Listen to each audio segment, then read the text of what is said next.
शादी का मौका है, बाप बोल रहा है बेटा खामोश है, हमको कुछ नहीं चाहिए, गाड़ी दे दीजिएगा, आप ही का दामाद आएगा जाएगा, हमको कुछ नहीं चाहिए, डबल डबल सामान दीजिए, आप ही का दामाद आराम करेगा, आप ही की बेटी आराम करेगी। ये जो जोड़ा मिला, ये जो सामान मिला, ये जो नगद मिला, ये भी हराम है। बेटी वाला दबाव में देता है, मुकम्मल खुशी से नहीं देता। आप जान रहे हैं, अगर आपने रोला करके लिया है, आपको खुद रोना पड़ेगा। आपने 1 गुना लिया है, आपको 10 गुना देना पड़ेगा। और इस तरह से जानते हैं, बेटी पर 5-5 जुल्म लोग ढा रहे हैं। अभी आपने एक शायरी से सुना कि 4 लाख लड़की गैर के साथ भाग गई। क्यों भागी, ये राज आपको बता रहा हूं। जब बेटी पैदा होती है तो आप मिठाई नहीं बांटते, जब बेटा पैदा होता है तो आप मिठाई बांटते। जब बेटी पैदा होती है तो आप उसको दूसरे का धन समझते हैं, जब बेटा पैदा होता है तो उसको अपना धन समझते हैं। जब बेटी पैदा होती है उसको तालीम आप नहीं दिलाते, चूल्हे पर रखते हैं। जब बेटा पैदा होता है तो उसको दिल्ली से लेकर के पंजाब तक आप तालीम दिलाते हैं। और जब बेटा पैदा होता है आप हज पर जाते हैं तो सारी जमीन सारी जायदाद बेटा को लिख करके जाते हैं, बेटी को कंगाल करते हैं। और जब समाज बेटी से शादी करता है, इससे पहले डिमांड करता है, इसी डिमांड ने औरत से ईमान को भी छीन लिया, आबरू को भी छीन लिया। अब बताइए, घाटे का सौदा है या नफे का सौदा है?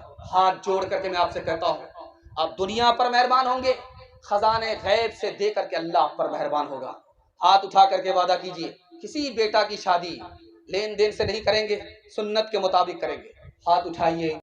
बेटा ना सही, एक बेटी ही दे दो, वादा करता हूं जब उसकी शादी होगी तो दुनिया की हर दौलत से उसको माला माल करके ससुराल भेजूंगा। कबूलियत की घड़ी घूम रही थी, दुआ कबूल हो गई, बेटी मिल गई, लेकिन ठीक जब बेटी जवान हुई, शादी का वक्त आया, जेब में फूटी कौड़ी नहीं। बड़ा मायूस के होगा तो क्या होगा। दौड़ा दौड़ा आया, इमाम शाफी के पास आया रहमतुल्लाह अलैह, अल्लाह उनको पूरी मिल्लत की तरफ से जज़ाए खैर दे। कह रहे क्यों परेशान हो? कहा हुजूर गजब हो गया, मैंने अल्लाह से वादा किया था बेटी की शादी पर दुनिया की हर दौलत से उसको नवाजूंगा, जेब में फूटी कौड़ी नहीं है, रुपया पैसा नहीं है, सोना चांदी नहीं है, जमीन मकान नहीं है। अरे अल्लाह की सबसे बड़ी दौलत तुम्हारे पास मौजूद है, तू क्यों परेशान होता है? कहा हुजूर कौन सी दौलत? कहा जब बेटी तुम्हारी रुखसत हो शादी के बाद तो कुरान के साथ उसको रुखसत कर दो, दुनिया की कोई दौलत कुरान के मुकाबले में नहीं आ सकती। हाथ उठा करके वादा कीजिए, इंशाअल्लाह अखबार रोज पढ़ेंगे, कुरान कभी कभी। शोर है हो गए, शोर है हो गए, दुनिया से मुसलमान वो, शोर है हो गए, शोर है हो गए, दुनिया से मुसलमान वो। हम ये कहते हैं कि थे भी कहीं मुस्लिम मौजूद,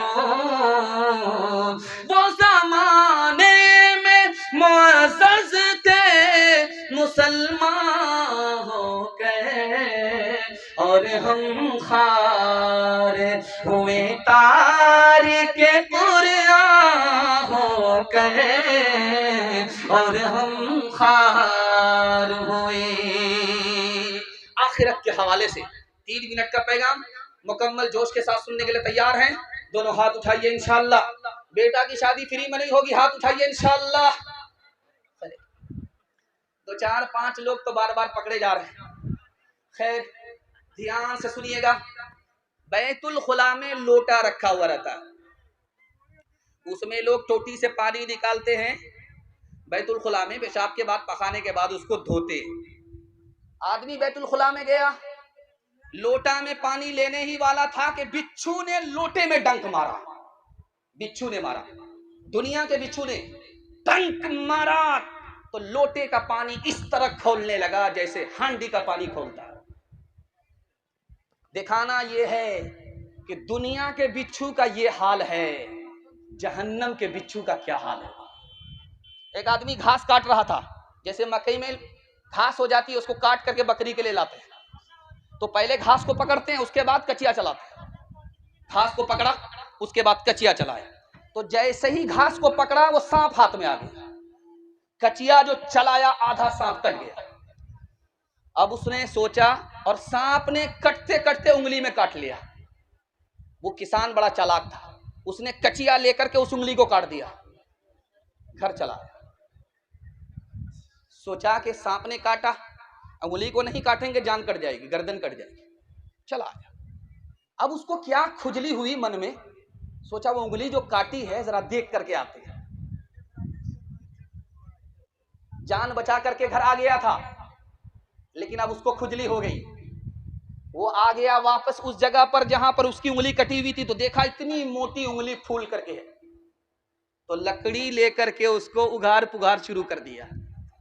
अब क्या था, उस सांप का जहर जो उंगली के अंदर था कटा हुआ, वो उड़ करके उस जख्म पर पहुंचा और आदमी 1 मिनट में फड़खड़ा करके उसी वक्त में मर गया।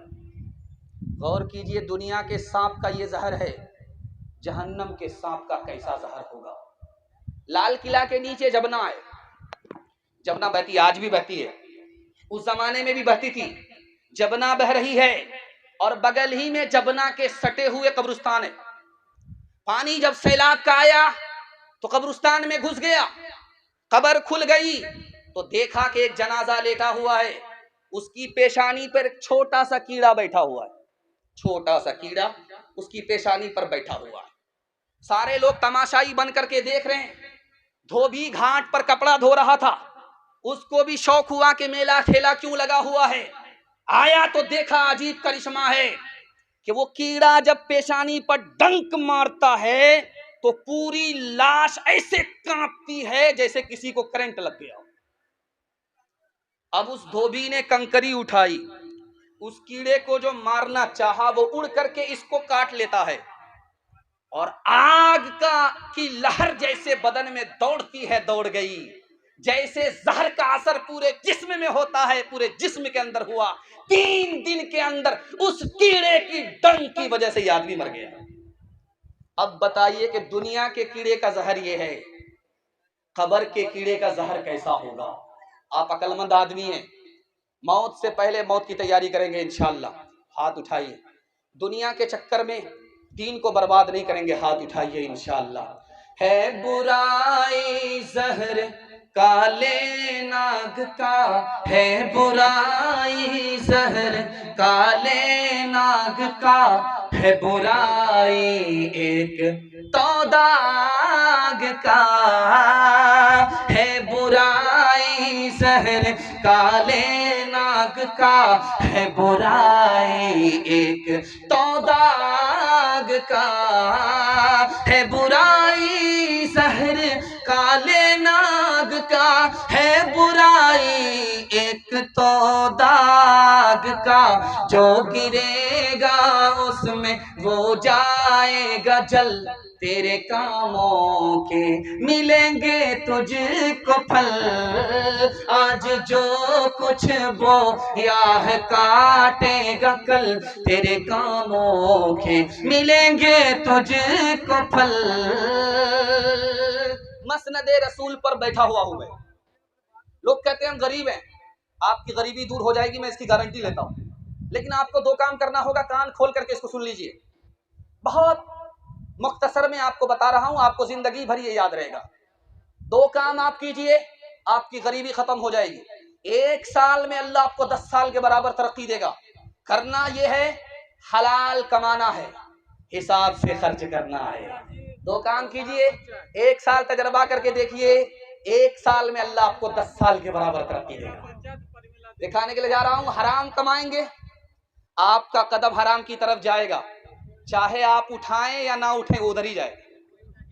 हराम अगर आप कमाएंगे, आपको पैसा तो मिलेगा लेकिन सुकून नहीं मिलेगा। हराम कमाएंगे, दुनिया का कोई भी बड़ा काम करना चाहेंगे, वो होते होते रुक जाएगा, काम बनते बनते बिगड़ जाएगा। और एक बात हाथ जोड़ करके मैं आपसे कहता हूं, सूद का कोई कारोबार मत कीजिए, सूद मत कमाइए, सूद मत खाइए। जानते हैं 40 साल में आपका ऐसा बेड़ा गर्क होगा कि आप उठ करके सबल नहीं पाएंगे। और सूद का पैसा हलाक होगा ही, लेकिन सूद का पैसा जो आपने अपने घर में लगाया दूसरे पैसे के साथ, वो भी बर्बाद हो जाएगा। जुआ खेलने पर इस्लाम ने मना क्यों किया? जुआ खेलने को गुनाह क्यों कहा? दिखाने के लिए जा रहा हूं। जब आदमी जुआ खेलता है तो एक का फायदा होता है, 10 का नुकसान होता है। इंसान और मुसलमान वो हो ही नहीं सकता जो दूसरे का नुकसान करे, अपना फायदा